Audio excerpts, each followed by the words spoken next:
எப்படி இருந்தது? பனியிலையும் வெயிலையும் கடந்த ஐயா. எங்க நிலப்பலம் துவைச்சு வாங்கிதான் குடிக்கா இதுல எல்லாம் போட்டிருந்தீங்க. அதுவும் பல போச்சு. இந்த குறைய யாருமே ஏத்துக்கல ஐயா. பனியில இருந்து கொசுல உட்கார்ந்து இருக்க ஐயா.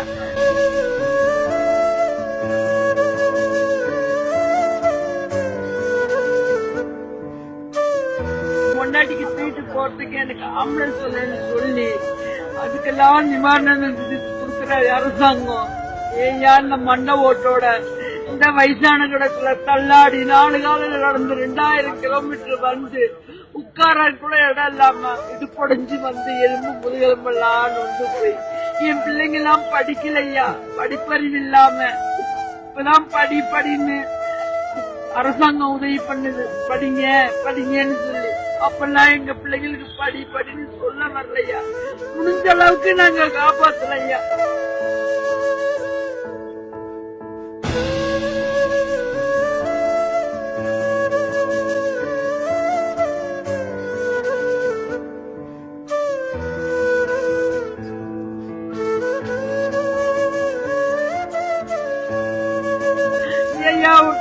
கொடுக்கிற 10 லட்சம் ரூபாய் கொடுக்கிற ஒரு சுமந்துட்டு போல பணத்துக்கு கொடுத்தது பலியானது 400 பேருக்கு கொடுத்துருக்கலாமே.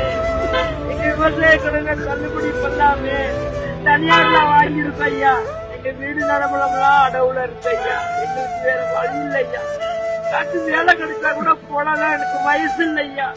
என் பிள்ளைக்கு படிப்பு இல்லை. ஐயா சொல்லணும்.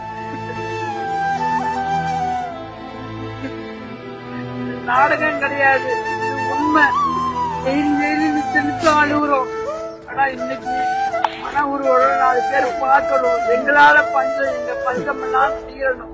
அதான் என்னுடைய கோரிக்கை. இந்த கோரிக்கை நீங்க தான் நிறைவேற்றணும் ஐயா.